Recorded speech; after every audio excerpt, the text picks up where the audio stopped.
Muy buenos días, espero que todos estén bien en sus casas y con sus familias. Soy Tomás Flanagan, gerente general de BCI Corredor de Bolsa, y junto a BCI Asset Management quiero darles la bienvenida a nuestra primera charla de este ciclo que hemos denominado Diálogos sobre el futuro. En estos tiempos que vivimos, una de las preguntas más recurrentes es ¿qué pasará en el futuro? ¿Qué pasará en esta década? Algunos dicen que la década empieza en el 2021. La verdad es que nadie tiene una respuesta y es una de las cosas más difíciles que hoy día estamos tratando de resolver. Lo que sí sabemos son las herramientas que tenemos disponibles para enfrentar los desafíos que nos impondrán los próximos 10 años en temas económicos, sociales, políticos, entre otros. En el mundo de las inversiones, por ejemplo, con la coyuntura actual, se han acelerado decisiones de grandes inversionistas como, por ejemplo, BlackRock, la mayor compañía de administración de fondos a nivel global, cuyo presidente declaró que impulsará de manera mucho más enérgica las inversiones en aquellas empresas que cumplan a cabalidad con los criterios medioambientales, sociales y gubernamentales, lo que hemos llamado hoy día ESG. De este tipo de lineamiento futuro, no solo en las inversiones, también en nuestro ámbito familiar, educativo, laboral, sanitario, político, económico, entre otros, conversaremos hoy día con dos expositores, Francisco de la Lara y Daniel Halpern. Bienvenidos Francisco y Daniel, muchas gracias por estar el día de hoy con nosotros. Francisco es académico y filósofo español, director del doctorado de filosofía de la Universidad de la Pontificia Universidad Católica de Chile, doctor en filosofía de la Universidad de Friburgo, Alemania, y de la Universidad Autónoma de Madrid, España. Además tiene un diploma de estudios avanzados en filosofía de la Universidad de Girona y es licenciado en filosofía de la Universidad de Barcelona. Bienvenido, Francisco, nuevamente. Gracias. Quien llevará el hilo conductor de la conversación es nuestro amigo Daniel Halpern. Para quienes aún no lo conocen o no lo han visto en sus redes sociales, Daniel es experto en comunicación y comportamiento social frente a la irrupción digital. Doctor en comunicaciones de la Universidad de Rutgers, Estados Unidos, máster en ciencia política de la Pontificia Universidad Católica de Chile. Es también doctor en máster en comunicación estratégica, del diplomado en redes sociales online y comunicaciones y del diplomado en herramientas para la gestión de comunicación interna en organizaciones en la misma casa de estudio. Daniel también es director del think tank Trend Digital. Gracias por estar con nosotros, Daniel. Bueno, y sin más preámbulo, iniciamos los diálogos sobre el futuro con nuestra primera presentación. Daniel, te dejo toda tuya la pantalla y muchas gracias a todos nuestros clientes que se han conectado hoy día a esta primera charla de este ciclo. Daniel, todo tuyo. Muchas gracias. Muy buenos días, Tomás, a todos los que nos ven, nos están escuchando desde sus casas. Mañana fría, pero no se preocupen porque vamos a ejercitar el principal músculo, la cabeza, porque la verdad es que yo había visto muchos webinars, entrevistas sobre cómo educar a los niños, finanzas con todo el COVID, pero filosofía, ¿qué nos puede aportar la filosofía? ¿Qué aspectos distintos? ¿Cómo podemos pensar diferente en una pandemia como la que estamos viviendo? No lo había visto, lo que yo llamaría quizá filocovida. Sí, para aquellos que no se rieron, era una broma, pero básicamente la filosofía con el COVID, ¿no es verdad? Filocovida. Eso es lo que vamos a hablar hoy día y a mi lado tengo el agrado y el placer, como dijo Tomás, de introducir a una persona con muchos títulos, jefe o director del programa, además de la Universidad Católica de Filosofía del doctorado. Entonces, una persona que nos va a hacer pensar, nos va a entregar muy buenas ideas. Él es Francisco de Lara, como dijimos, español, 46 años, ha publicado diversos libros sobre filosofía, muchas ideas. Y bueno, la primera pregunta que quizás todos nos hacemos es, Francisco, ¿viniste a Chile por amor o por filosofía? Bueno, vine por amor a la filosofía, para ser bien sinceros. O sea, no vine por un amor personal, aunque debo decir que después lo encontré, ¿verdad? Que es mi pareja Cata, con la que vivo ahora, y bueno, su hijita también, ¿verdad? Que vemos sus dibujos atrás, sus obras de arte.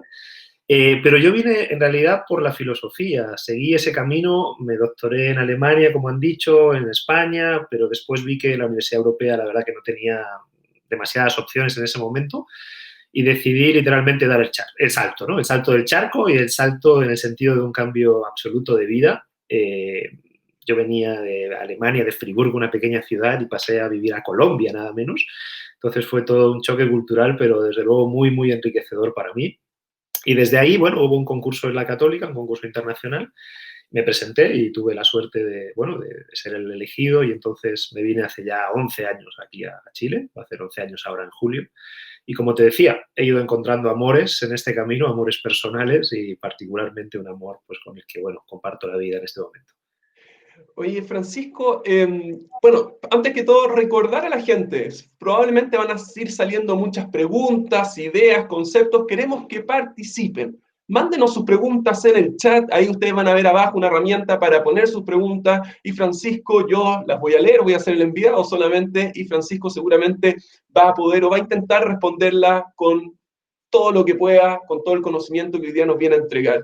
Francisco, esta es una pregunta personal. La verdad que no tengo claridad sobre lo que hacen los filósofos. No sé cómo trabajan, ustedes me dicen, porque a mí me molestan de repente por ser académico y me dicen, pero tú qué así. Entonces yo digo, bueno, yo tengo una serie de aspectos aplicados, pero si es que ahora le digo un académico en filosofía, entonces sí, ¿qué hace el hombre? ¿En qué trabaja? Entonces, ¿cuáles son las herramientas prácticas? Porque hay una anécdota de Tales de Mileto, ¿no es verdad? Siempre hay, yo preparando esta ocasión, que está Tales de Mileto caminando, va mirando hacia arriba y ¡pum! Se cae, ¿no es verdad?, a un hoyo. Luego llega alguien y se burla, ustedes los filósofos que están todo el tiempo mirando hacia arriba y no tienen los pies en la tierra. Sin embargo, Tales respondió de una forma impresionante. Francisco, por favor, ¿qué hace un filósofo y cómo termina esta anécdota? No, mira, esa pregunta es la que nos hacen siempre. Si a ti te la hacen como académico, imagínate a uno, ¿no? Que desde que empieza a estudiar filosofía, pero ¿eso qué es? ¿Y eso para qué sirve? ¿No? La típica pregunta que va de la mano, claro. ¿Qué es? Significa para qué sirve. Y con eso ya tenemos una mirada muy particular a qué son las cosas. Las cosas son aquello para lo que sirven solamente. En definitiva, claro, yo recuerdo siempre cuando mi madre me dijo algo cuando empecé a estudiar filosofía que fue similar. Me dijo, mira, yo no sé nada de los filósofos, yo no sé nada de filosofía, solo sé que terminan pobres y locos. Y efectivamente yo dije, sí, mamá, no digo que no, pero yo voy a intentar no seguir esa senda, ¿no? Y efectivamente, con respecto a Tales de Mileto, la anécdota la cuenta Platón, de hecho, ¿no? Para decir cómo los filósofos están siempre mirando pues, lo más importante, ¿verdad? Lo más elevado. Pero Aristóteles la complementa. Aristóteles dice, efectivamente, Tales sí lo ven como está mirando el cielo y se cae al pozo, pero luego Tales es el mismo, bueno, es uno de los 7 sabios de Grecia, ¿no?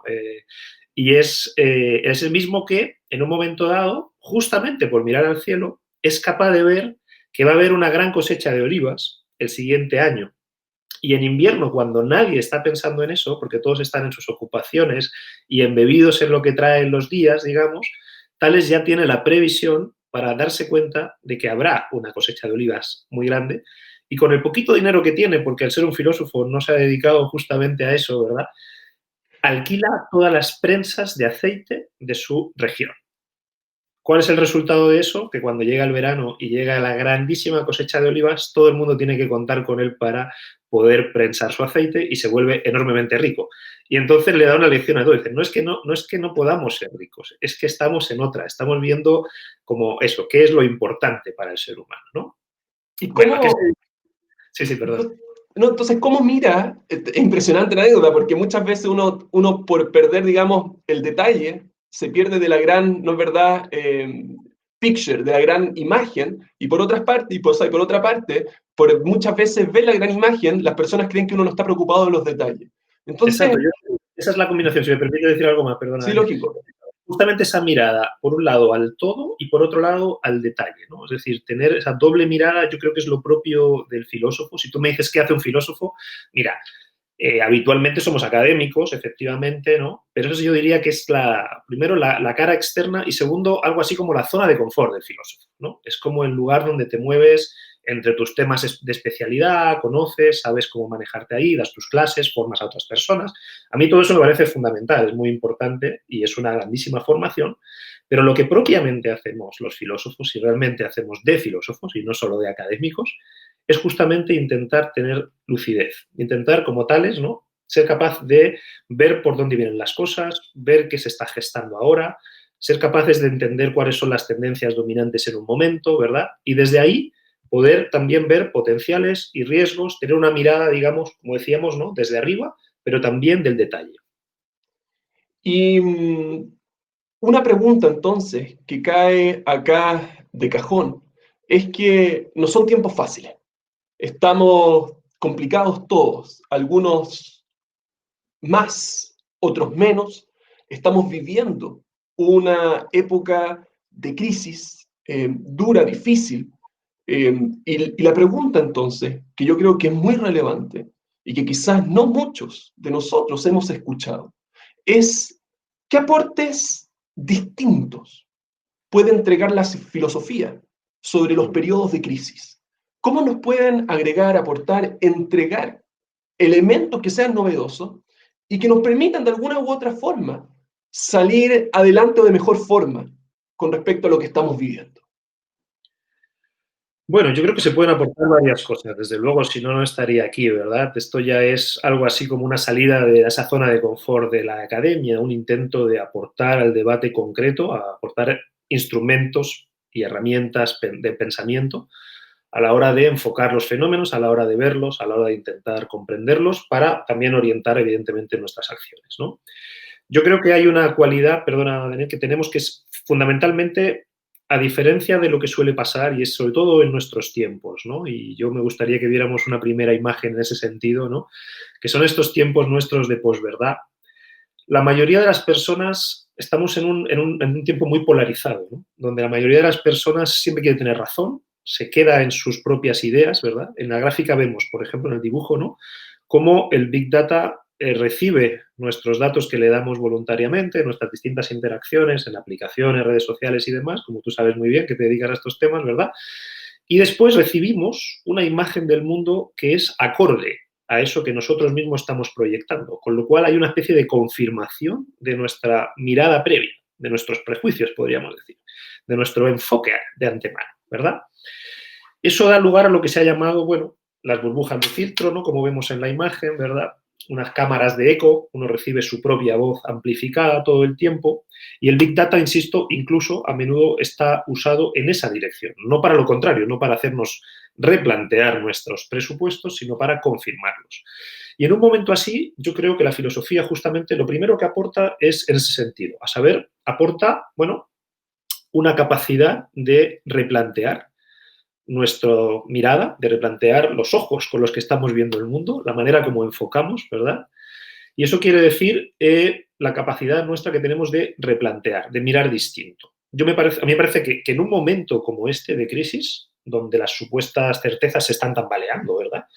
Y donde hay mucha volatilidad, no solo económica, que también, sino también en las creencias, es muy importante disponer de esa mirada. Francisco, muchas personas nos dicen que la verdad que las crisis no son crisis, sino que son oportunidades, que se nos presentan, ¿no es verdad? Como tú bien dijiste antes, para cambiar la mirada, para cambiar la perspectiva.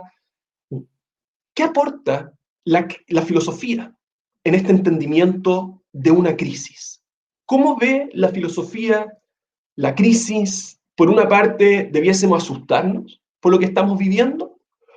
¿O alegrarnos por la oportunidad de poder transformarnos? ¿Cómo ve la filosofía y qué aporte nos puede hacer? Sí, claro, es un momento complejo, o sea, alegrarse sin más es difícil porque hay gente que lo está pasando muy mal y no poca y seguramente va a seguir siendo así por un tiempo, ¿no? Pero yo creo que tampoco la actitud debe ser la contraria, como tú muy bien dices. Yo creo que la actitud no puede ser como paralizadora o de pánico, ¿verdad? Porque entre otras cosas eso no nos ayuda a lo que acabábamos de decir, ¿no? A analizar, a pensar, a tener la distancia justa como para reflexionar sobre esto y sacar de aquí buenos aprendizajes y también buenas líneas directrices, como dice el título de la charla, ¿no? Y esto, desde luego, va de la mano de lo que significa en general la palabra crisis. Esa palabra, como tú sabes, procede del griego antiguo y concretamente de un verbo que es el verbo krinein. Y krinein significaba algo así como cuando algo se rompía. Algo que era una unidad se abre, se parte en dos, por decirlo así, y deja un hueco, ¿no? Hace una brecha. Esa brecha, esa ruptura, es a lo que se le llamaba crisis propiamente. Pero ¿qué ocurre cuando algo se rompe? Cuando algo, digamos, deja de estar como estaba y de repente se resquebraja. Lo primero que ocurre es que llama la atención. No le prestábamos atención y por primera vez nos llama la atención. Se vuelve tema, se vuelve importante, digamos, ¿no? Se vuelve relevante. Y por eso de la palabra crisis también se deriva la palabra crítica. Porque justo cuando algo se rompe y se vuelve relevante, por primera vez podemos tomar distancia y verlo. Normalmente estamos involucrados en las cosas, estamos completamente embebidos en ellas. Cuando algo hace crisis, lo que sucede es que ya no podemos estar sin más en ellas. De alguna manera quedan como en suspenso y, por lo tanto, tenemos la posibilidad por primera vez de mirarlas con una cierta distancia. Piensa, por ejemplo, en un crítico de cine. Un crítico de cine no es crítico porque hable mal de las películas. Nosotros solemos malentender crítica como denostación, ¿no? Como hablar mal de algo. Pero crítica significa, como el crítico de cine, es alguien que está viendo la película pero que no está totalmente metido en la película, completamente, digamos, perdido en ella, sino que tiene la capacidad de poder a la vez estar viéndola con una mirada que permite juzgar qué es bueno en ella, qué no tanto, etcétera, ¿no? Yo, si quieres hacer otro símil, es como a mí me gusta mucho el fútbol y juego mucho, es como el futbolista que es a la vez entrenador. Está en la cancha, pero a la vez está viendo el juego entero. Y no por eso está dejando de jugar, está jugando, está como todos jugando, pero a la vez tiene la mirada para darse cuenta de lo que está pasando. Yo creo que eso es lo que esta crisis nos permite, si podemos verlo en términos de oportunidad, es la oportunidad de reflexionar sobre nuestra forma de vida hasta ahora, que era obvia, estábamos metidos en una serie de rutinas, ¿verdad? Y tanto de rutinas en el sentido de las cosas que hacíamos, como también de rutinas mentales, la forma de pensarlas. Y de repente todo eso se ha puesto en cuestión, se ha roto, por decirlo así, ¿verdad? Y en ese sentido nos permite tomar la distancia como para analizarlo, pensar al respecto, juzgarlo y, desde luego, ver otras vías, generar líneas directrices, etc. Excelente. Para aquellos que recién se incorporan, les recuerdo que estamos con Francisco de Lara, que nos está hablando de la filocovida, ¿no es verdad? El impulso o el impacto de la filosofía en nuestras vidas para ver nuevas perspectivas frente a la crisis y pandemia que estamos viviendo. Francisco, mucha gente hoy día habla o dice que esta es la peor crisis que hemos vivido como humanidad. Sin embargo, si uno se pone desde una perspectiva y sin siquiera entrar muchas veces a lo que fueron, ¿no es verdad?, las guerras mundiales, uno ve que, por ejemplo, hasta hace 40, 50 años, en nuestro país y en todos los países, había, por ejemplo, una enfermedad que se llama tuberculosis. Acá, a unos pocos kilómetros, por lo menos, de Santiago, estaba el hospital El Cajón del Maipo de tuberculosis, para las personas que, ¿no es verdad?, no podían, tenían que estar aisladas. Hace no mucho tiempo atrás también, por ejemplo, mis abuelos celebraban cada verano que sus hijos pasaban sin polio, porque era muy frecuente que los niños se enfermaran de polio con consecuencias que, digamos, eran catastróficas para toda la vida. ¿Qué estamos viendo acá? Estamos viendo, de acuerdo a una mirada quizás más filosófica, más general, ¿crees tú que estamos viviendo la peor crisis de la historia? ¿O se ha exagerado un poco por parte quizás de los medios, de las redes sociales y del entorno que estamos viendo? Sí, yo no creo que sea la peor crisis de la historia, desde luego, ¿no? Yo creo que los seres humanos efectivamente tendemos como a dos grandes extremos. Por un lado, exagerar las cosas. Cuando algo es nuevo, no tenemos muy claro qué está pasando, ponerlo en términos exageradísimos, es casi como si de nuevo sonaran las trompetas del apocalipsis, ¿verdad? O el otro extremo, que es decir, no, no es nada nuevo, esto siempre pasó, ha habido otras cosas iguales, ¿no? Yo pienso que la filosofía, esto lo dice un filósofo, ¿no?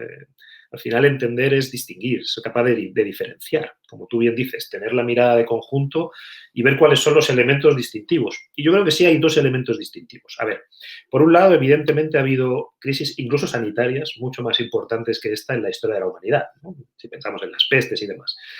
Ahora bien, esta tiene algo especial. Para los que estamos vivos, seguramente sí es muy novedosa, por lo menos en dos aspectos, yo diría. El primero es la simultaneidad.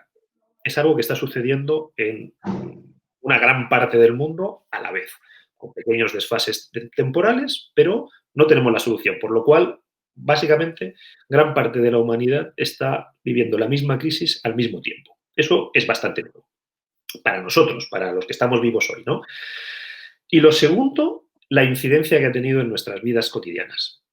Porque, claro, sin duda hay otras pandemias, digamos, y epidemias incluso ahora, pero incluso más mortales, ¿no? Más mortales que esta, como el VIH, sin ir más lejos. Pero yo creo que ninguna es tan simultánea y tiene tanta incidencia en nuestro día a día. Nos ha cambiado todos los hábitos y eso es lo que me parece a mí interesante resaltar. Ha puesto en jaque toda la esfera de la normalidad, ¿verdad? Nosotros antes pensábamos que la vida era de una manera y iba a seguir siendo siempre así. Es otra tendencia muy, muy del ser humano pensar que las cosas van a seguir siendo como han sido, ¿verdad? Mientras que en realidad no hacen más que cambiar. Todo el tiempo están cambiando. Cuando se dan estas crisis, eso de que todo está siempre de alguna manera cambiando, se pone completamente de relieve, ¿no? Es imposible no verlo.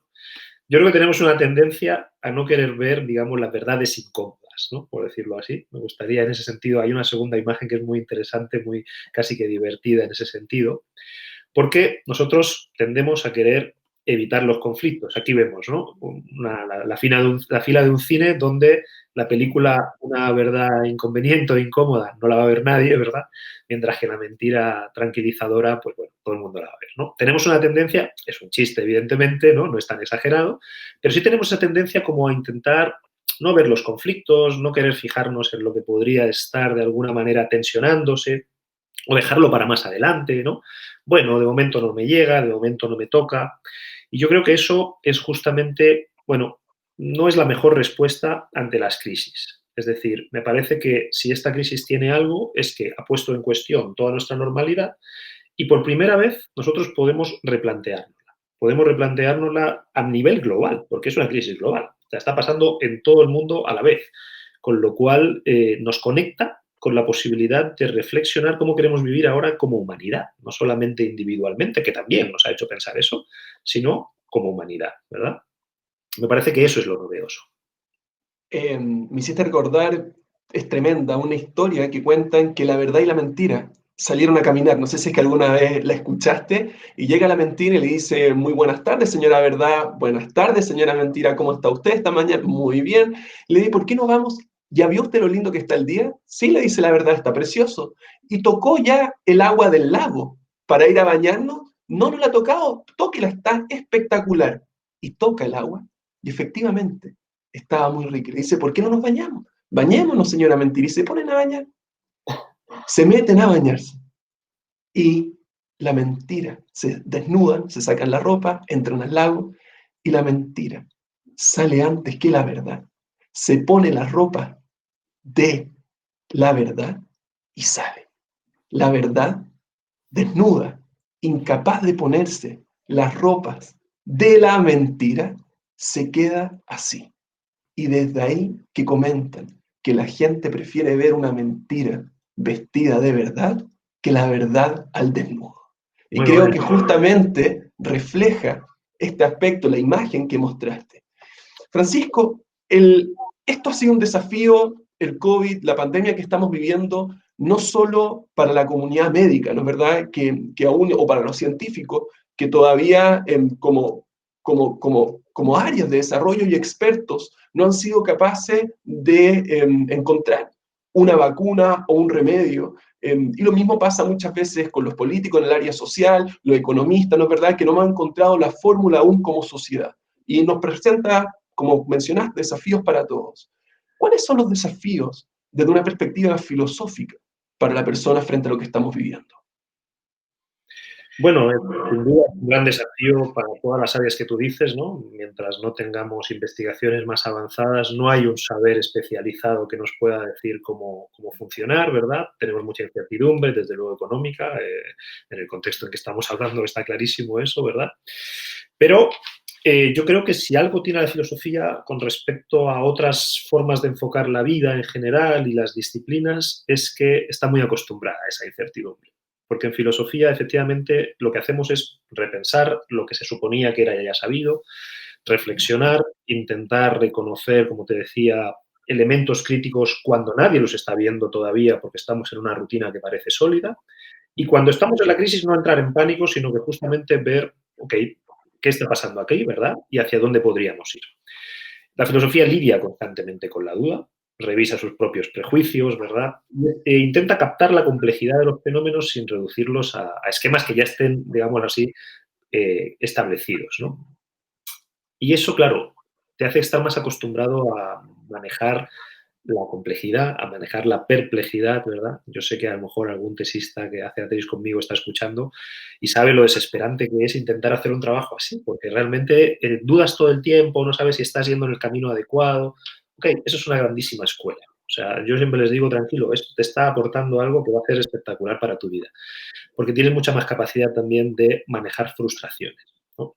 E intentar encontrar soluciones allí donde la mayoría tiraría la toalla, ¿verdad?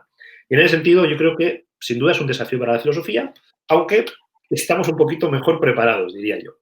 A ver, eso no implica que la filosofía no se precipite también. Yo creo que en el debate actual ha habido inmediatamente muchas voces que han salido a la palestra, ¿no?, a decir lo que opinan, y yo creo que algunas han sido precipitadas, ¿no? Tanto algunas que decretan ya el fin del capitalismo, ¿no?, como Zizek, otras que piensan que esto es una mentira todo de estados totalitarios para controlarnos aún más, como Agamben, ¿no? O que, qué sé yo, que el estilo occidental de vida es peor que el oriental, en general, etcétera, etcétera, como Byung-Chul Han. A mí me parece que eso es un poco exagerado y ahí está el desafío de la filosofía, no caer en esas exageraciones, en esas simplificaciones, sino que mantener una cierta serenidad, ¿verdad?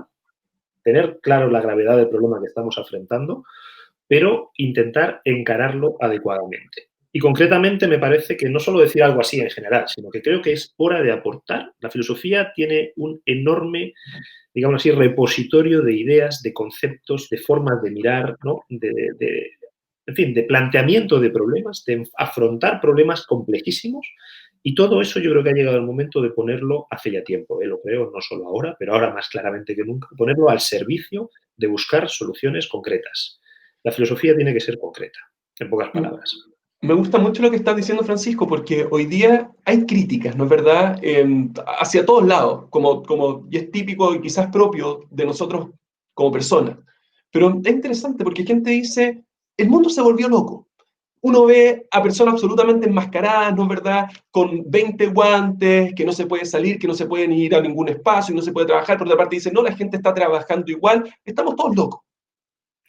¿Qué puede aportar en términos de cordura, de tranquilidad mental la filosofía en estos momentos? Acabas de mencionar, ¿no es verdad?, que debe ser práctica, que debe ser aplicada. Antes que conteste, les recuerdo nuevamente a aquellos usuarios que recién se conectan, estamos con Francisco de Lara conversando sobre el aporte que nos puede entregar hoy día la filosofía en tiempos tan complejos de crisis como estamos viviendo. Retomo la pregunta, el mundo está loco. ¿Qué cordura nos puede entregar la filosofía en estos tiempos de crisis que vivimos? Sí, de verdad que es una sensación de incertidumbre, ¿no? Cuando se dan estas crisis y no sabemos bien para dónde va a ir la cosa, cuánto tiempo va a durar, etcétera, efectivamente la incertidumbre se impone. Hay una imagen ahí que de alguna manera lo grafica, ¿no? Porque es como una serie de caminos tortuosos en los que, bueno, no sabemos cuál de esos caminos tomar, ¿verdad?, en qué dirección ir. Y yo creo que efectivamente lo que sucede ahora es que hay muchas prisas también. Queremos enseguida saber la respuesta. Es decir, lo que decía antes, los seres humanos parece que no sabemos. Primero, no queremos reconocer los aspectos críticos y cuando surgen, casi que los queremos negar y si no, salir inmediatamente de ellos, ¿no? Fíjate en las crisis, porque pasa lo mismo con las crisis de pareja, ¿no?, las crisis personales. Lo que nos sucede ahí es que se ha roto algo que estábamos completamente metidos en ellos, estábamos dando todo, estábamos completamente involucrados. De repente se empieza a resquebrajar, quizá no sabemos darnos cuenta a tiempo, lo negamos, se rompe. Después de la ruptura suele venir una fase también de negación. No, si vamos a volver, no, esto va a ir bien, etcétera. Y bueno, nuevamente se acaba imponiendo la realidad y es que no se vuelve, pero las personas en vez de hacer un análisis, ¿verdad?, crítico justamente, porque es de una crisis, ¿verdad?, ese análisis con distancia, ok, ¿qué puedo aprender? ¿Qué puedo aportar de cordura a este momento que es doloroso, que es complejo, ¿verdad? ¿Qué solemos hacer? Volver a meternos en una relación inmediatamente y volver a hacer lo mismo otra vez, ¿verdad? Volver a repetir los mismos patrones. Bueno, eso es lo que la filosofía te diría, cuidado ahí, tómate un tiempo, no te desesperes, es un momento complejo, lo es, sin duda alguna, para unos más que para otros también, por supuesto, pero tómate un tiempo e intenta reflexionar. Pero ahora déjame decir más en concreto qué creo yo que hay que hacer, porque esto todavía es en general, ¿no? En concreto yo creo que lo que podemos aportar ahora es lo siguiente. Para empezar, calmar las emociones estas paralizadoras, ¿no? De pánico, de miedo, de, uy, nos hemos vuelto todos locos. No, ok, vamos a ver, tranquilos, ¿qué está pasando? Segundo, evitar la polarización que es tan típica en nuestro tiempo, ¿no? Empezar a buscar culpables, a pelearnos unos con otros. Esto es un problema global y yo creo que tenemos que enfocarlo de una manera global también, conjunta. Después, y aquí aquí empieza la parte más analítica, ¿no? Intentar ver cuál es el problema, cuáles son las dimensiones reales que tiene este problema. Intentar reconocer sus causas. ¿Por qué ha surgido algo así? No meramente me ha llegado, ¿qué ha pasado? ¿Qué está detrás de un problema como este? Después diré algo al respecto, ¿verdad? También analizar qué respuestas se le están dando, qué respuestas se han ido ensayando en este tiempo, ¿no? Los distintos gobiernos, las distintas personas, ¿qué están haciendo? ¿Por qué? Porque con eso podemos también sopesar fortalezas y debilidades, aprender unos de otros, en definitiva. Ser capaces, creo que es importante ser capaces de distinguir qué ideas están detrás de cada modelo con el cual se está intentando manejar esta crisis, ¿no? ¿Qué idea del ser humano tenemos? ¿Qué idea de la sociedad tenemos? Todo eso se vuelve a poner de cuestión. Y sobre todo me parece que tenemos una gran oportunidad que hay que aprovechar y es que por primera vez nos están escuchando, por decirlo así, ¿no? Es decir, como no hay especialistas en crisis, hay que ir a los especialistas en crisis, entre comillas, que seríamos los filósofos, ¿no? Y yo creo que hay que aprovechar también para advertir, cuidado, porque esta no es la única crisis que está en cuestión. Hay otras que se han ido incubando, tenemos que ser capaces de llamar la atención sobre eso. Después diré cosas más concretas todavía sobre estos puntos. Me parece perfecto para aquellos que se están tomando un café. Debe estar bien cargado ahora con todo el pensamiento, con todas las ideas que Francisco nos está entregando. Hay un evento que a mí me impresiona de esta crisis. Nosotros, por ejemplo, como país, en octubre comenzamos una crisis, pero fue absolutamente focalizada, ¿no es verdad? Si bien ha habido, después podemos hablar también de eso en otros lugares del mundo. De hecho, una de las preguntas que nos están haciendo nuestros, y decir, televidentes, pero son usuarios o internet videntes, es sobre ese tema, que lo vamos a hacer al final. Les aprovecho de solicitar que todos aquellos que tengan preguntas las hagan y después vamos a preguntárselas a Francisco. Pero el punto es que esto partió en China, ¿no es verdad? Después hubo unos casos en Tailandia, en Japón, después llegó a Francia, después a Estados Unidos. No hay un solo habitante de los más de 7 billones, ¿no es verdad?, de personas que viven en esta tierra, que no se haya visto afectado por lo que estamos viviendo. Y me parece que en ese sentido es una de las características únicas que estamos teniendo, ¿no es verdad?, que básicamente todos estamos respirando el mismo aire y todos tenemos las mismas falencias o debilidades frente a este bichito, que ni siquiera se puede ver. Eso es lo más terrible de todo, porque hay otras cosas, y esto no se puede ver, y en muchos casos dicen que tampoco se puede evitar y que el 80 o 60% de la población se va a contagiarse. El punto es que, ¿qué aspectos globales o transversales en un mundo absolutamente conectado nos permite ver esta crisis?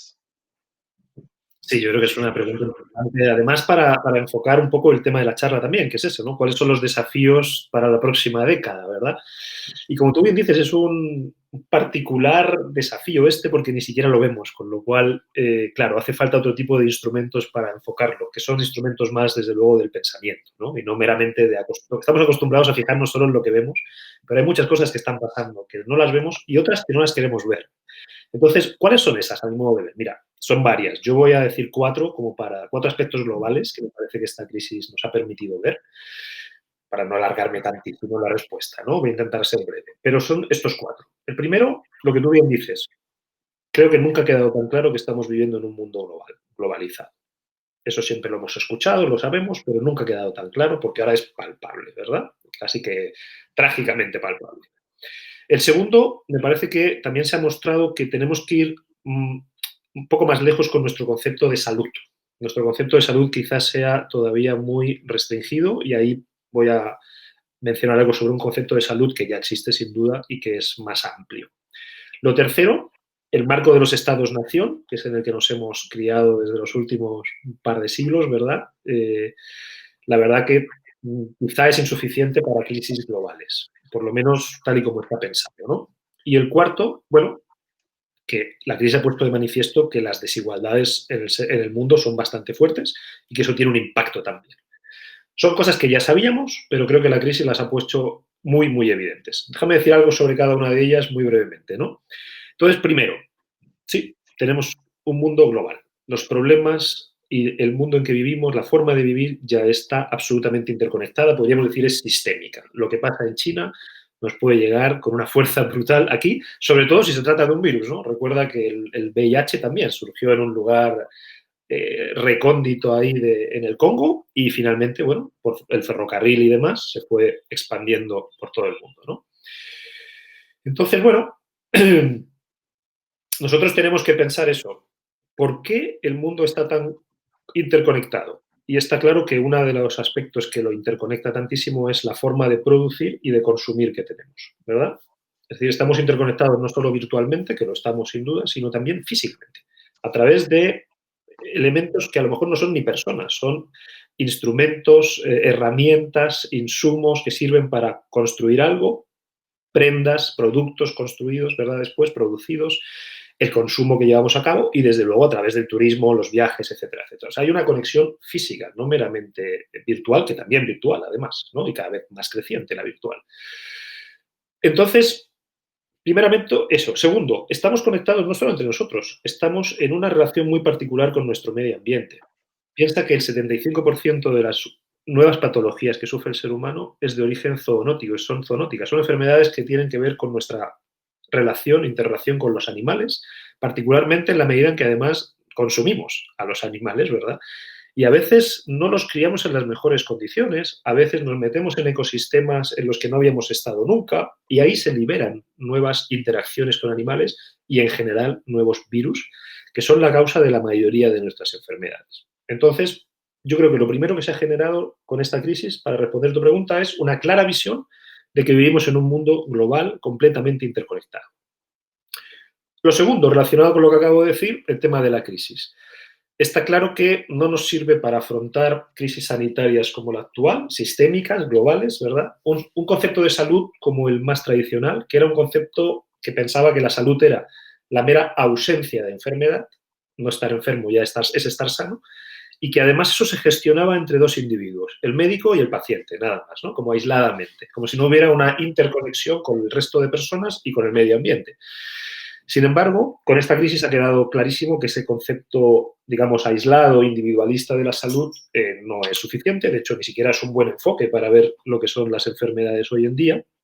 Y ahí me gustaría que, si podemos ver una imagen en la cual está una idea de que es el concepto más sistémico de salud, que es el llamado One Health, ¿no? Una salud, es decir, un concepto sistémico de la salud.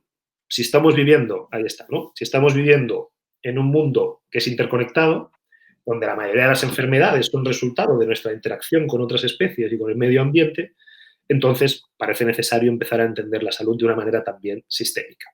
Entonces, no podemos esperar a que surjan enfermedades como esta para gastarnos miles de millones, y el daño que está haciendo humano y económico es brutal, ¿no? Solamente por una concepción estrecha de la salud. Tenemos que empezar a darnos cuenta de que nuestra interacción con el medio ambiente, nuestras formas de producir, de consumir y de exportar alimentos, etcétera, etcétera, y no solo alimentos, tiene una relación directa con este tipo de crisis. Entonces necesitamos una idea mucho más de sustentabilidad, como veremos, esta es una de las claves, ¿no?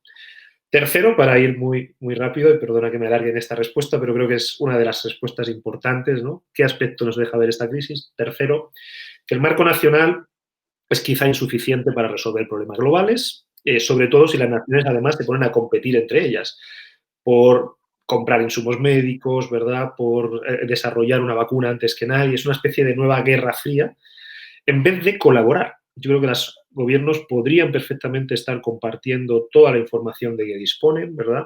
Aportar buenas experiencias, buenas prácticas que sirvan a los que hemos llegado un poquito más tarde a esta crisis, ¿no? Por suerte. Compartir recursos, comprar insumos médicos desde el principio de la necesidad y no de la competencia y del acaparamiento, una vez más, ¿no? Y entonces, bueno, yo creo que tenemos que pasar en este sentido de una lógica de la competencia a una lógica de la colaboración cuando se trata de crisis globales. Y para eso también necesitamos instituciones transnacionales. Hay algunas ya, por supuesto, ¿no? La misma OMS y otras, ¿no? Y en vez de desacreditarlas, yo creo que hay que reforzarlas y hay que crear otras instituciones transnacionales capaces de fijarse en todos estos aspectos sistémicos, ¿no?, que están afectando a nuestra vida en el planeta. Y cuarto, termino ya esta respuesta, perdona, lo largo, el tema de la desigualdad. Esta crisis ha puesto de manifiesto que existen enormes desigualdades entre los seres humanos y eso es otro aspecto que no podemos perder de vista porque justamente me parece que está en la base de algunas de las crisis que se están también incubando y que ya se han manifestado, ¿verdad? Y se están manifestando.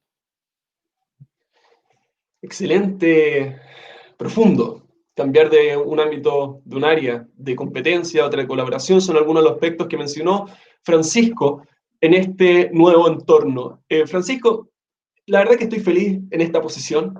Siempre, o no siempre, pero muchas veces yo estoy al otro lado y me dicen, oye, Daniel, como tú estás en tecnología en el área, ves lo que va. Cuéntanos qué va a pasar un poco en el futuro. ¿Cómo ves esto que viene? Y uno, la verdad, que no tiene idea, y porque nadie sabe, entonces tiene que decir cualquier cosa. Entonces, estoy feliz de preguntarte lo siguiente, Francisco, porque claramente esto va a salir, obviamente, la vacuna se espera que salga, pueden ser meses, pueden ser años, pero esta crisis va a ser superada, ¿no es verdad? Y vamos a tener un nuevo futuro.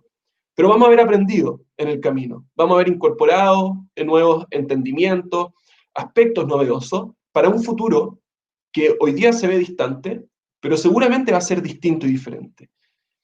La pregunta, por lo tanto, y estoy feliz de hacerla, muchas gracias BCI por haberme dado la oportunidad de cambiar de roles y hacer esta pregunta hoy día a Francisco y ponerlo incómodo a él. Francisco, ¿han habido aprendizajes para un nuevo entorno, un entorno futuro desconocido?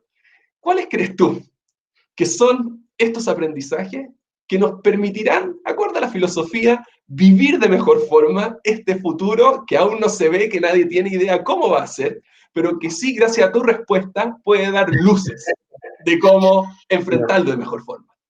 Está claro que puesto así soy yo el que se quiere ir ya ahora ya a la charla.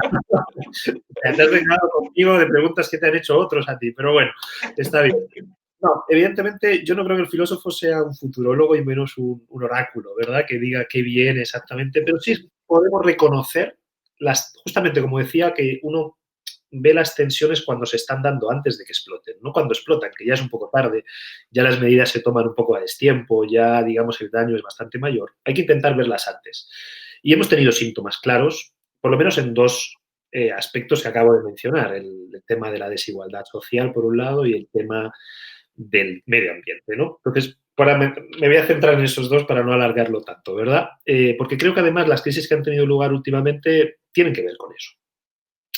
A ver, yo creo que no hay que inventarse cuáles son los objetivos para la próxima década. La ONU los ha mencionado muy bien, ¿no?, al definir los objetivos de desarrollo sostenible, ¿no? Ahí quizá podemos ver una foto en la que se ven esos objetivos, ¿no?, para que quede muy claro. Me voy a centrar en estos dos, uno porque es más de actualidad, que es el tema del descontento social, de alguna manera, por decirlo en una palabra, ¿no?, y el otro que es el de fondo, que es el tema ecológico. Entonces, insisto, no es nada muy novedoso, estamos claros que esos son parte de los problemas que tenemos que afrontar y que tiene que ver con crisis que pueden surgir en la próxima década y que van a surgir con toda seguridad, de hecho. Entonces, bueno, lo primero, hay una percepción cada vez más global de que la desigualdad aumenta en vez de lo contrario. Puede ser una percepción correcta o incorrecta, yo no entro ahí, pero las percepciones son importantes porque marcan también las pasiones de las personas, ¿no? Hacen que las personas, por ejemplo, estén molestas, estén indignadas, estén incluso ya algo más que eso, ¿no? Tenemos que considerar, evidentemente, podemos pensar que la desigualdad en sí misma no es un problema, sobre todo en ciertos límites, ¿verdad? Pero cuando una gran parte de la población siente que el sistema en el que vive es un sistema injusto y que genera esas desigualdades y que profundiza cada vez más esas desigualdades, ahí podemos tener un ecosistema social poco sustentable, por decirlo así.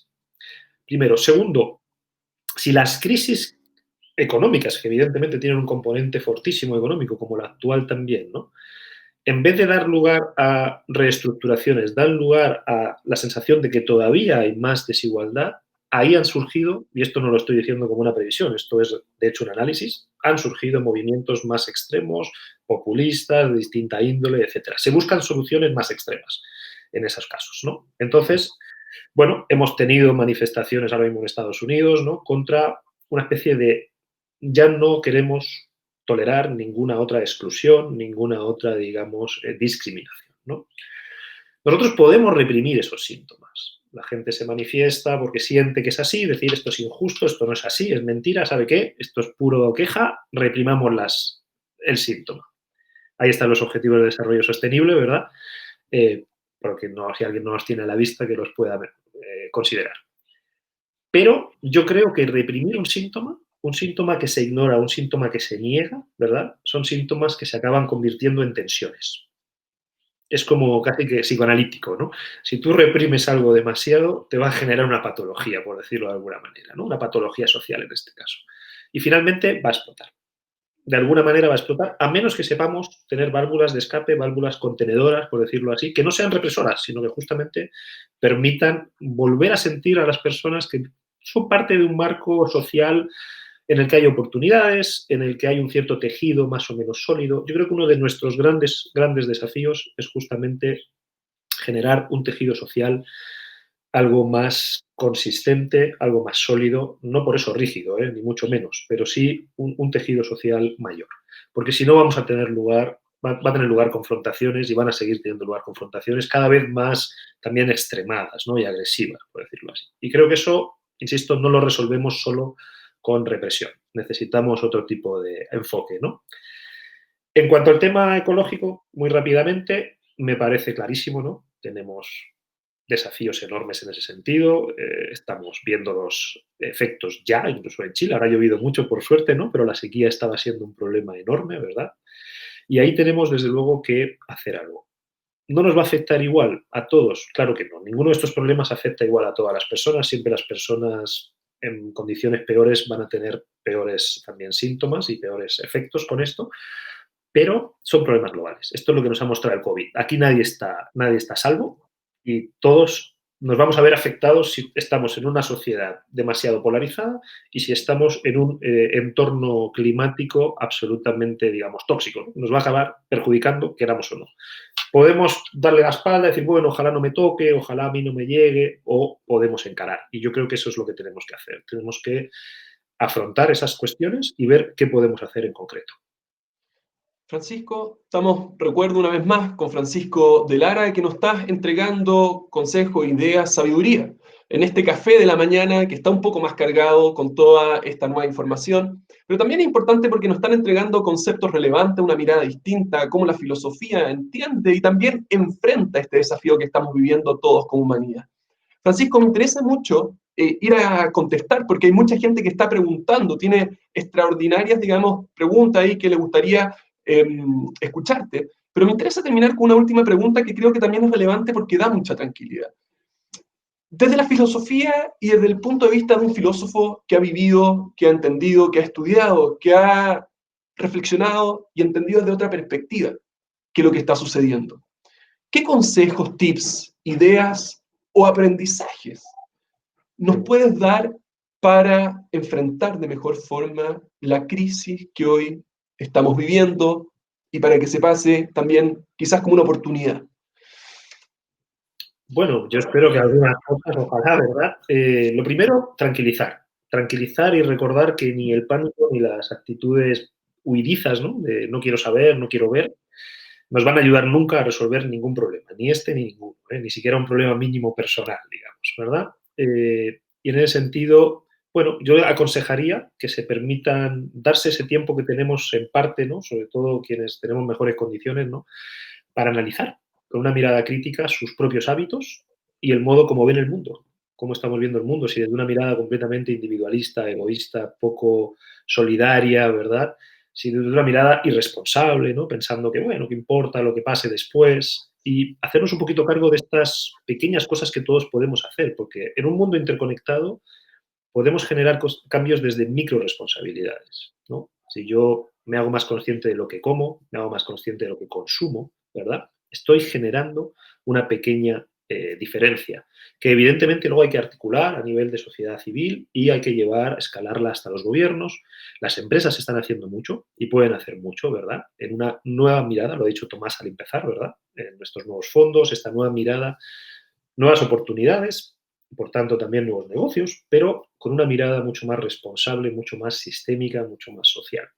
Yo quiero, en ese sentido, ya que estamos hablando del BCI, incluso mencionar, ¿no?, que el BCI ha sido vanguardista en el país en cuanto a cuidar a las pymes, respaldarlas, ¿verdad?, mantener los créditos hipotecarios congelados para que la gente pueda salir mejor de estas crisis, y eso hay que reconocerlo. Y no lo digo solo porque me haya invitado, de verdad, cuando salieron estas noticias me alegré mucho. Eso por un lado.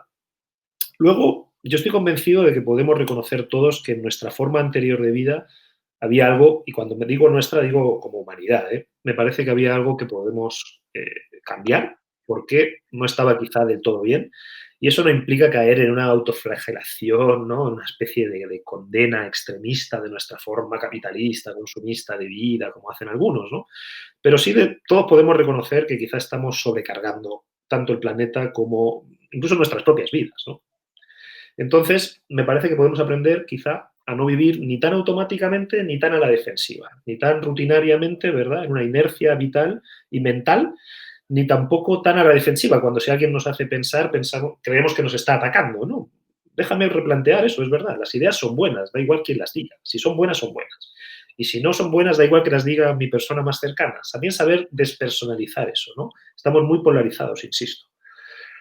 Entonces yo creo que ahí se impone más una actitud de un análisis y una autorregulación. ¿Qué puedo hacer? ¿Cómo puedo hacer un examen que me permite, de alguna manera, modificar y también solicitar modificaciones a las instancias que pudieran aportar a una solución a todos estos problemas? Ahora tenemos cosas que tenemos que aceptar y que no nos gustan. Entre otras cosas, quedarnos en casa. Yo llevo más de 100 días en mi casa, ¿vale? Y evidentemente no puedo ver a mis seres queridos, entre otras cosas, porque están ahora en verano todos pasándolo maravillosamente en España, mientras que yo estoy aquí cerrado, ¿no? Entonces, obviamente eso es duro. Pero, bueno, ¿por qué no, en vez de luchar contra eso y frustrarnos, intentar efectivamente ver qué podemos hacer en una pequeña escala?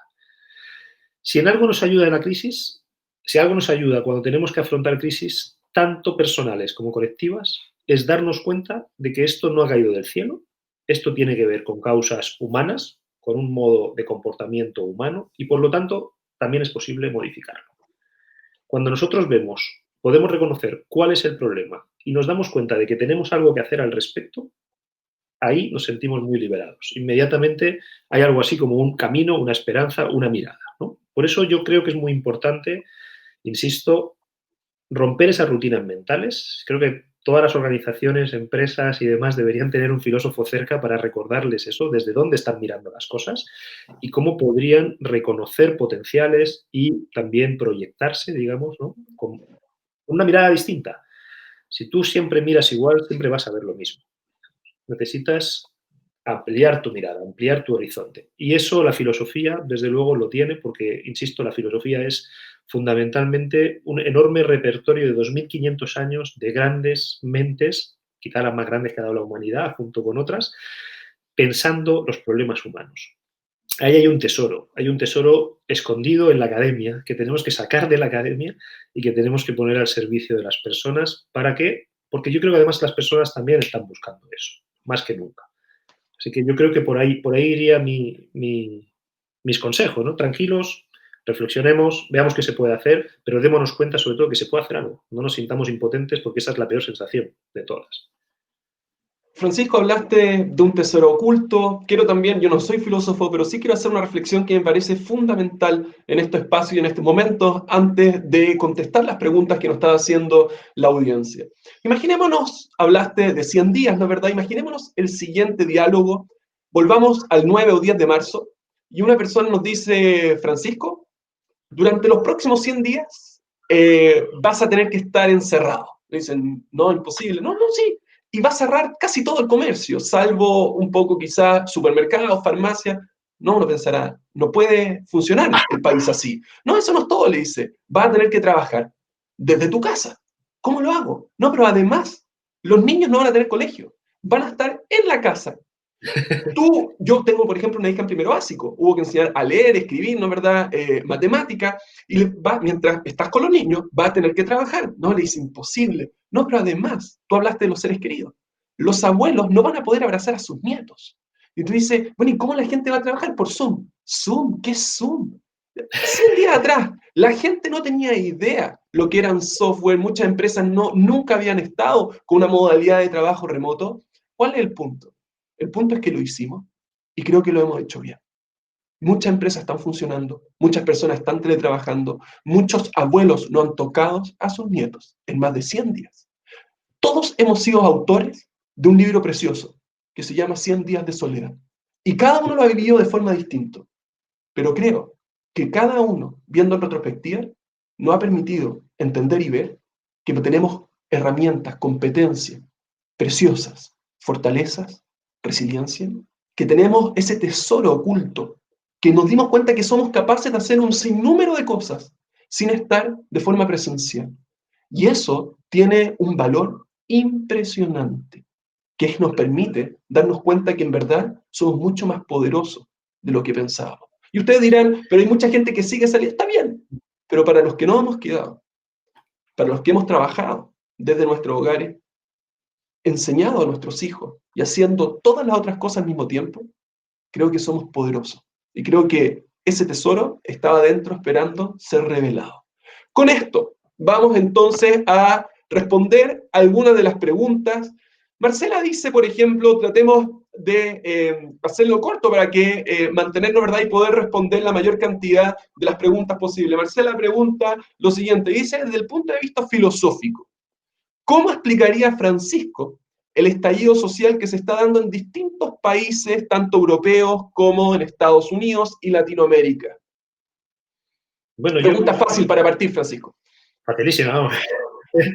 Tengo la explicación ahí. No, he intentado dar alguna clave de eso porque justamente me parece que es uno de los aspectos que ya está generando y va a generar crisis en los próximos años, ¿no? Y eso hay que tenerlo muy, muy en cuenta.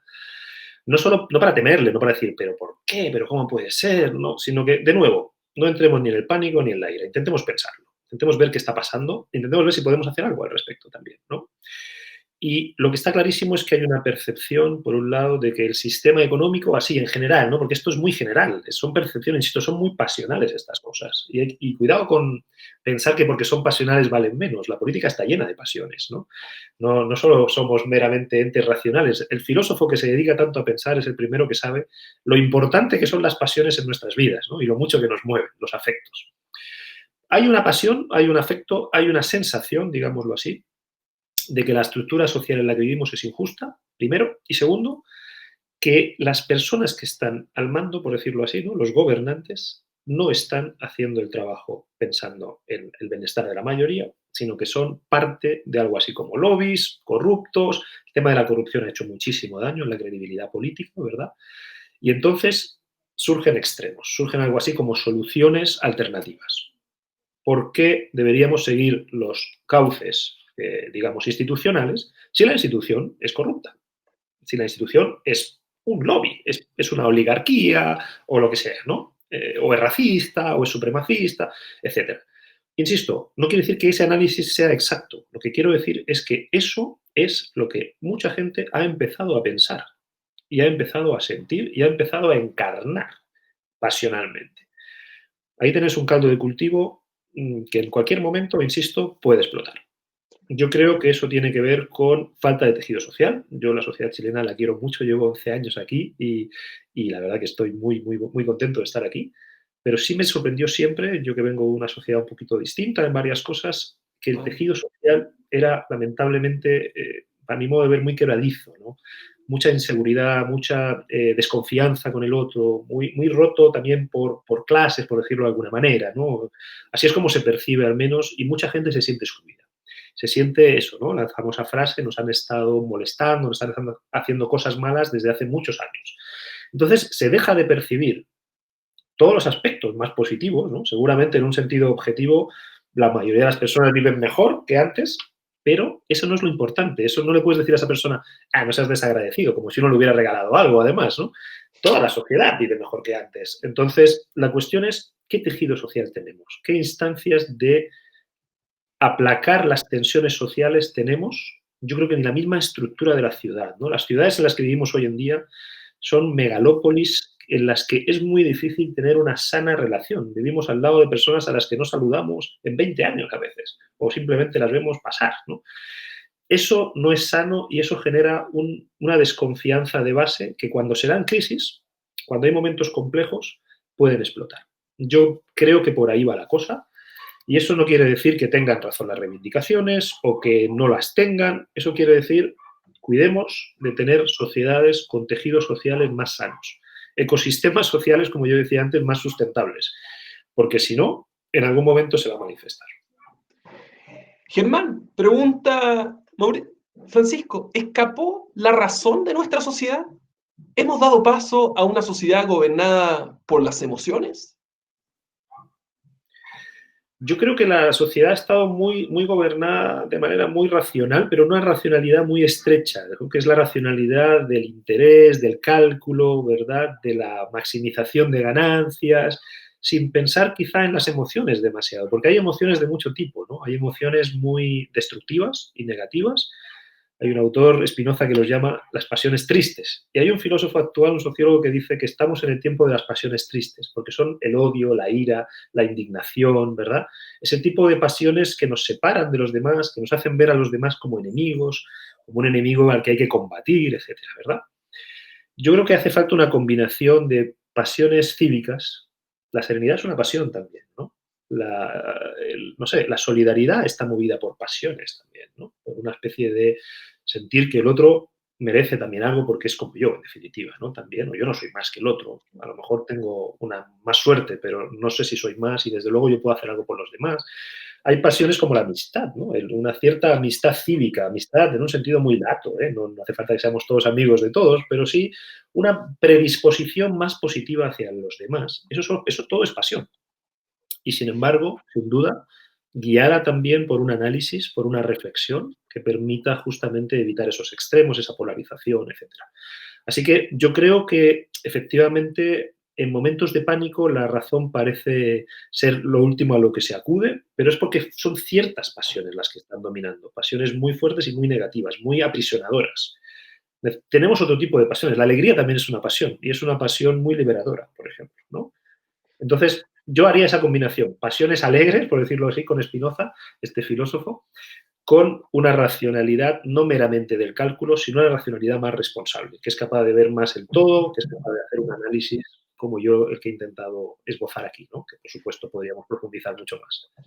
Te pido que sigas haciendo este análisis porque creo que hay dos preguntas que van juntas, son distintas, pero que de alguna u otra forma se relacionan. Porque Pilar pregunta, ¿cómo se puede hacer que las personas se abran al diálogo filosófico? El filósofo no puede tener un rol en la sociedad si ella no se abre a cuestionarse, incomodarse, conocer verdades, ¿no es verdad? Esta ganas de conocer la verdad al descubierto antes que la mentira vestida de verdad. Y por otra parte, me interesa una pregunta que es muy relevante en el actual mundo corporativo, empresarial, y que tiene relación con lo que mencionaste anteriormente sobre este nuevo como nudo o tejido social. Dice, ¿cómo ves el desarrollo y despertar de la compasión y su importancia en la empresa? Bueno, yo creo que yo lo he dicho con otro término, que es solidaridad, si quieren, pero al final compasión significa pasión compartida, ¿no? Es decir, sufrir con el otro o sentir de alguna manera lo mismo que en otro. Ponerte en los zapatos del otro, como se podría decir más coloquialmente, ¿verdad? Y efectivamente yo creo que las empresas estén derivando hacia una mirada mucho más, en ese sentido, solidaria, quiero decir. No quiero decir que hagan donaciones, me refiero a que tienen una mirada mucho más sustentable, una mirada donde se está viendo, digamos, bueno, empresas B y demás, ¿no? Innovaciones en esa dirección, ¿verdad? Yo creo que eso es fundamental. Es fundamental salir de un esquema donde se trata de ganarte el último peso a costa de lo que sea, por decirlo así, ¿no? Y empezar a pensar en una economía también mucho más sustentable. Yo creo que es un falso dilema, el dilema entre economía y salud, que se ha puesto ahora, ¿verdad? O entre economía y medio ambiente. Podemos tener, sin duda alguna, una economía sana. Yo tenía una imagen ahí para mostrarles de la Agencia Mundial de la Energía y el Banco, la Agencia Europea de la Energía y el Banco Mundial, el FMI, perdón, el Fondo Monetario Internacional, con un fondo gigantesco para crear empleos en unas nuevas ramas y de una manera sustentable. Es decir, la cuestión no es si economía o no economía, capitalismo o no capitalismo, eso es reducir el problema, eso es simplificar el problema. La cuestión es en qué dirección. ¿Cuáles son los principios directrices que rigen a la hora de hacer empresa? Y yo creo que ahí hay que ser muy, ¿cómo decirlo?, ¿no? Ser capaces de, que es lo propio del emprendedor, ¿no? Además, capaces de dejar de lado lo que ya se ha hecho y las rutinas e introducirse, digamos, en una nueva mirada, en una lectura que es muy parecida a la que yo estoy haciendo. ¿Qué posibilidades hay aquí? ¿Qué potenciales hay? ¿Cómo habría que hacer hoy las cosas, verdad? ¿Hacia dónde deberíamos apuntar? ¿A qué le apostamos? Yo creo que eso, sin duda, es muy importante. ¿Y cómo uno se abre, para poder contestar la pregunta, cómo uno se abre este diálogo, digamos, que entrega, en este caso el filósofo, pero se está refiriendo al diálogo filosófico? ¿Cómo uno se abre frente a esa nueva perspectiva, a ese cambio que la sociedad, por así decirlo de otra forma, está hoy exigiendo? ¿Cómo se abre, dices, cada cual? Cada cual dice, ¿cómo se abre la persona a un diálogo filosófico? Al cuestionarse, incomodarse, conocer verdades. Yo creo que, mira, la verdad, las crisis son, al final, yo siempre digo que son las mejores consejeras, en un sentido. Son muy malas, ¿no? Son muy dolorosas en el momento, pero si uno sabe escuchar, insisto, lo que sucede ahí es que se pone de relieve, se hace visible mucho de lo que damos por supuesto, muchas de nuestras rutinas mentales y vitales. Y en ese sentido, ahí hay un momento de apertura, sí o sí. Estamos en un momento, o sea, que aquí estén escuchando a un filósofo, no sé, una serie de personas, eso dice algo. Eso dice que estamos en un momento en el que ya nos hemos abierto un poco. Nos ha abierto la situación, si quieren ustedes, ¿no? Pero yo creo que la apertura al diálogo filosófico en general tiene que ver básicamente con ser capaces de reconocer que no tenemos todas las respuestas, que no lo hacemos siempre todo bien, ¿verdad? Y no por eso, insisto, no por eso autoflagelarnos, culparnos, porque eso es paralizador, sino que examinar, intentar ver qué podemos hacer mejor, intentar ver también qué pasiones dominan en nosotros. Eso es muy importante, ¿eh? Pueden estar dominando pasiones muy autodestructivas o muy negativas en nosotros. Una mirada del mundo muy negra, ¿verdad?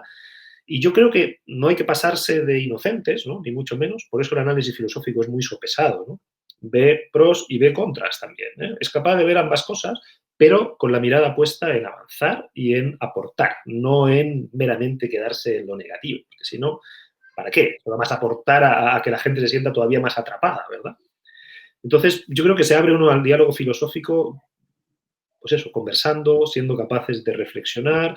Por supuesto, leer algunas cosas puede servir, pero leer no es otra cosa que dialogar con otras personas, ¿no? Así que eso.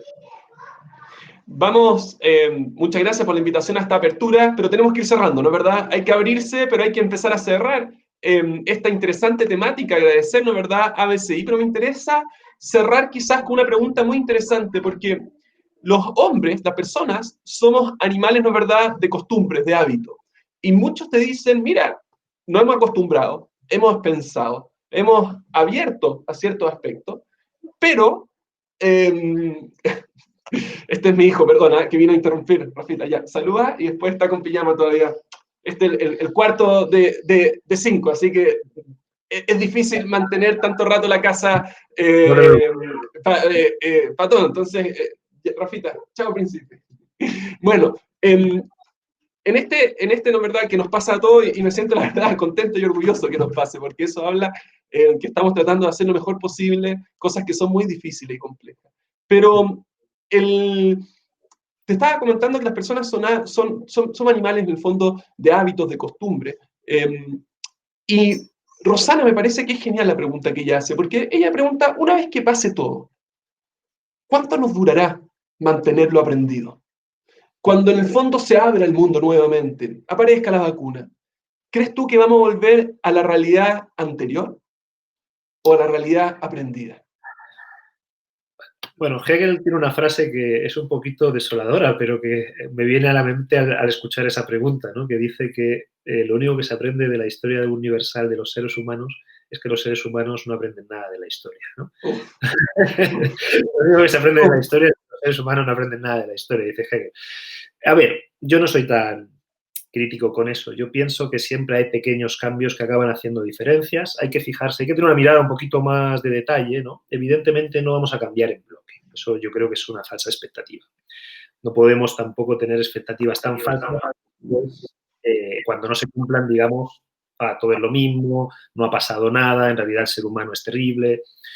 Creo que hay que tener expectativas realistas y sobre todo creo que depende, al final, es lo que quería transmitir, ¿no? Depende de un poco de micro responsabilidades y microacciones que van generando cambios. Pero yo quiero que nos demos cuenta que ya hemos cambiado, por de pronto. O sea, ya hemos cambiado y esa nueva normalidad no es, desde luego, la misma. Y no solo porque llevemos una mascarilla o algo por el estilo, sino porque lo que era obvio, como tú decías antes en tu reflexión final, antes, Daniel, ¿no? Nunca hubiéramos pensado que iban a pasar ciertas cosas, por ende, cualquiera hubiera dicho, no, esto no va a pasar en ningún caso, ¿verdad? Y sin embargo, lo que parecía imposible se vuelve posible. Bueno, esa experiencia de que lo imposible se puede volver posible también es positiva. También podemos darnos cuenta de que es posible algo que consideremos mejor. Yo no exageraría las expectativas, se ha visto en los países que han abierto ya, ¿verdad?, las cuarentenas, pues tendemos a querer buscar lo mismo, un poco que conocíamos, porque, hombre, son muchos años de una rutina y de una costumbre como para cambiarlo en 3 meses, por muy fuertes que sean esos 2 o 3 meses. Pero ahí está la invitación y ahí está la situación. Y yo creo que además esta crisis no va a durar 2 meses. Así que mientras no tengamos efectivamente vacuna y podamos aplicarla universalmente y veremos con qué, eficiencia, vamos a tener ocasiones. Ojalá con el mínimo daño posible para la población y para las personas, pero yo no tendría expectativas excesivas, en resumen, y sin embargo tampoco sería pesimista. Como otros dicen, vamos a volver a lo mismo, vamos a volver a algo peor todavía, más radicalizado todavía lo anterior. Yo confío que no sea así. Obviamente eso ya es confianza. Yo no puedo saber, que no depende de nosotros. Pero eso es lo único que sí creo, ¿no?